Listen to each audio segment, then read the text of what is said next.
Hey YouTube, I'm back with a little Friday philosophy. It is another cold and rainy Friday evening here in Nebraska, so I am in the garage, which isn't really fair. It's almost the end of May. Should be sitting outside doing this. But I am guessing you've been picking up on some of the news happenings of the week, and it's not been particularly kind to our current president. But you know who else it hasn't been kind to? Is us as news consumers. And what do I mean by that? Hang on just a second.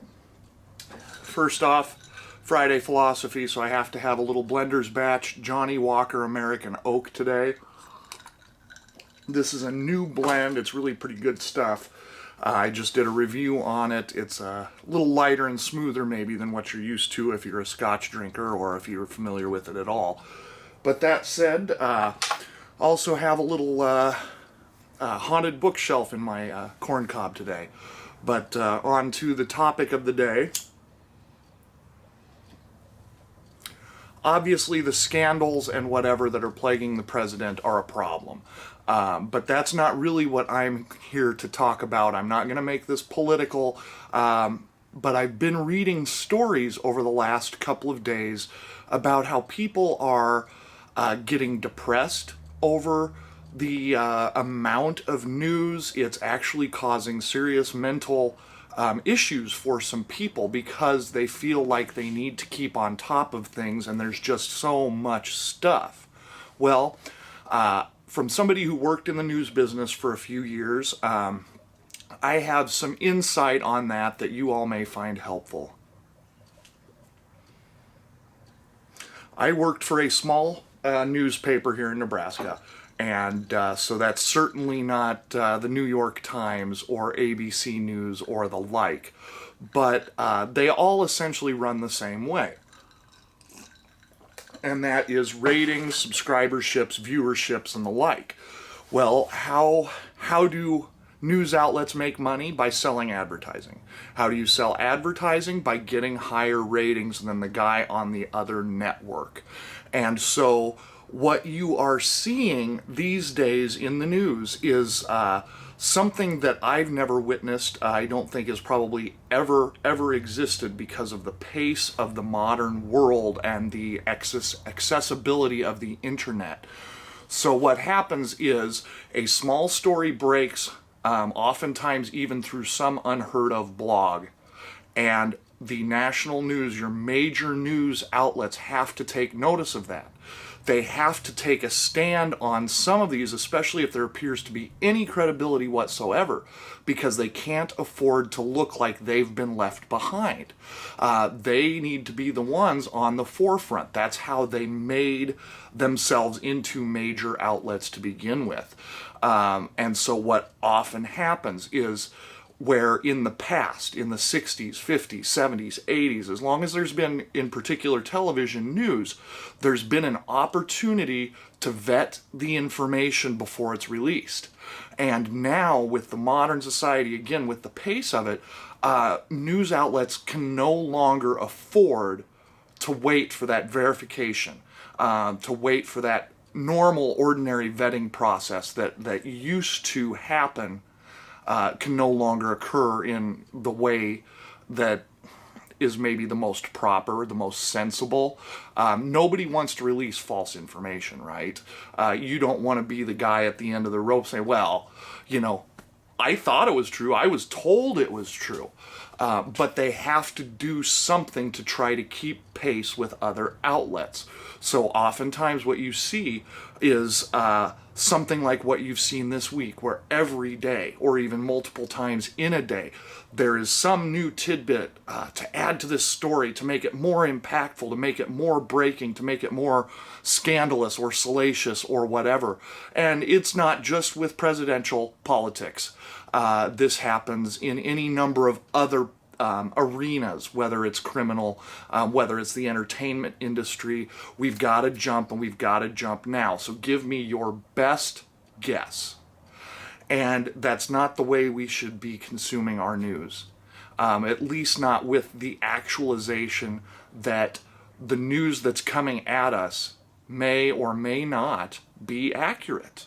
One of the things that's got me chuckling this week, and it happens, it's happened for the last 10, 15 years that I can remember, and, unnamed source says, there was a time when unnamed sources were not allowed in the news because we don't know the credibility. We don't know where the information came from, so on and so forth. But again, because of the breaking nature of modern internet news, we have to release something, so we're going to go with unnamed source without having any insight into credibility. Now, that person may very well be a very credible witness to whatever is going on, but we as consumers, we have no additional information to make that judgment. So we are left to trust our news outlets to give us the best available information.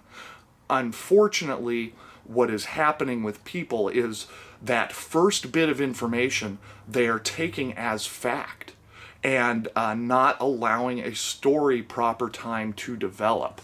And I think that's where you're seeing some of this depression, the anxiety. One woman on the New York Times editorial commented that she was checking her Twitter feed dozens of times a day to see what the newest information was, and so that she could also react as part of the Twitter collective, or whatever you want to make that into. And that's where this unhealthy thing is coming in, is this idea that because the information's released, we need to consume it right away and we need to react to it. And I don't believe that's terribly healthy in the current climate of the world.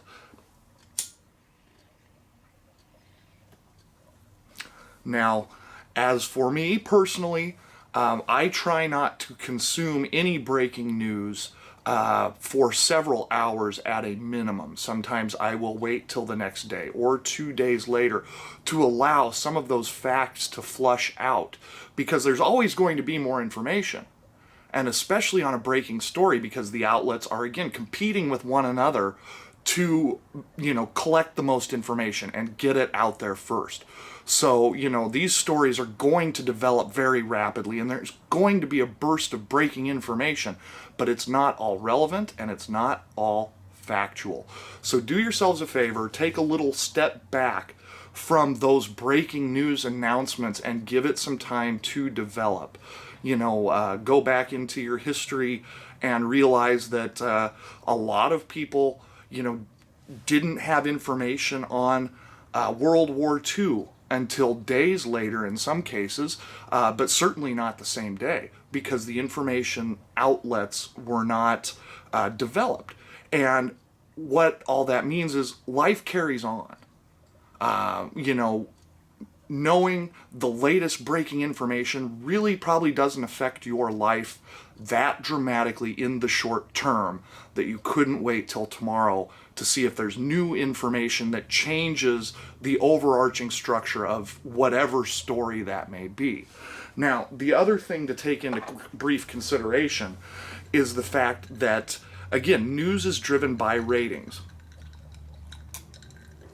And they're also run by some pretty smart people. And again, this doesn't matter if it's newspapers, if it's television, whatever. These people are pretty intelligent and pretty good at what they do.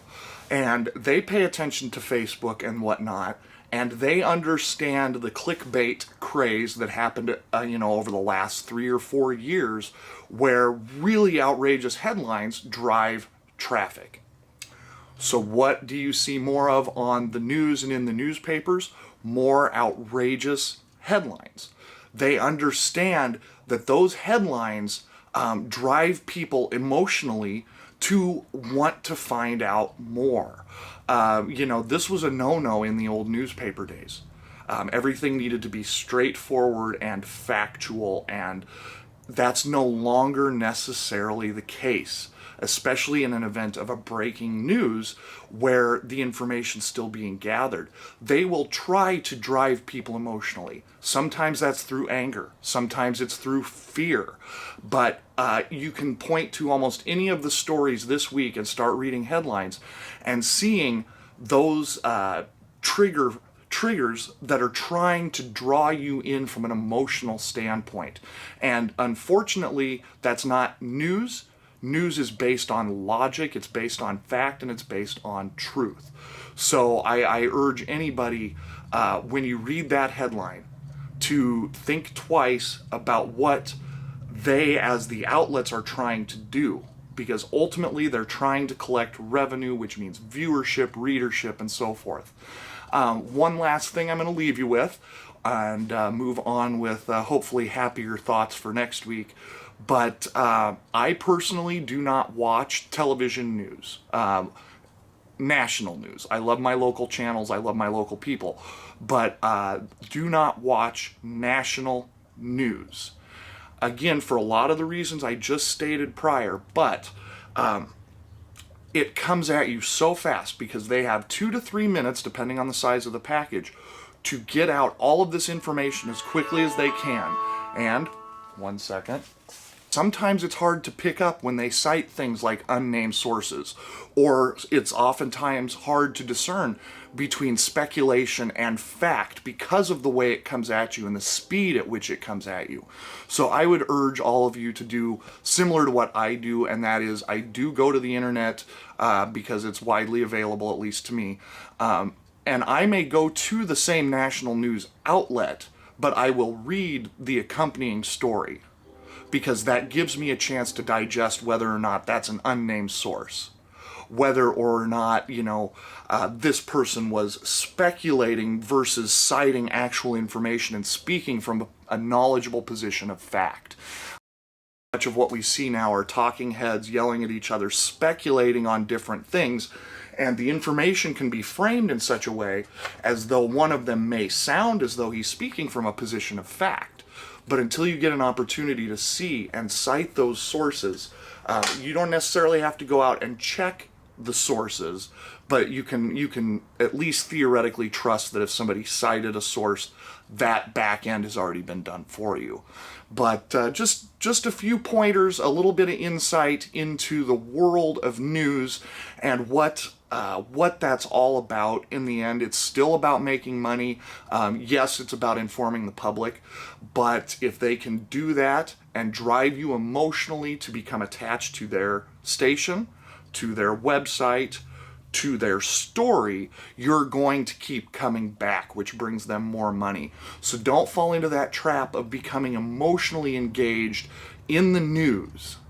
That doesn't mean there aren't important issues that you should be emotionally engaged in, but give stories a time to flush out, and so that facts are gathered, and view it as objectively as you possibly can, because as soon as you become emotionally engaged is when we start to fall into that trap, and especially about obsessing and depressing and becoming filled with anxiety because the sky is falling. Anyway, this has been Friday Philosophy. Hope you all have a great weekend. I'm going to finish up my haunted bookshelf and my Johnny Walker and find something else to do for the evening. Take care.